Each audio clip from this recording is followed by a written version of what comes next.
ថ្ងៃទី25ខែធ្នូឆ្នាំ2013នេះគឺជាទស្សនវិជ្ជាកម្មករកម្មការិនី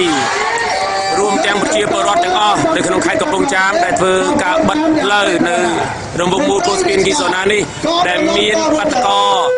រួមជាមួយនឹងកម្មករកម្មការិនីរបស់យើងប្រមាណជាង 10000 នាក់បាទនេះគឺជាទស្សនវិជ្ជានៅក្នុងការបិទផ្លូវហើយសូមឲ្យបងប្អូនរបស់យើងលោកមើលទាំងអស់គ្នានេះហើយគឺជាការទាមទារដើម្បីឲ្យការឡើងប្រាក់ខែដល់កម្មករកម្មការិនីរបស់យើងរហូតដល់ទៅ$160ហើយការទាមទារនេះគឺមានការចូលរួមយ៉ាងផុសផុលពីប្រជាពលរដ្ឋនៅតាមផ្ទះទាំងអស់ក៏ដូចជានៅក្នុងក្រុងកំពង់ចាមទាំងមូលផងដែរប្រសាសន៍ច្បាស់ណាស់ថាយើងសុំមកដល់ហើយថាបោះឆ្នោតនោះណាហើយអត់រួចទេយើងសុំ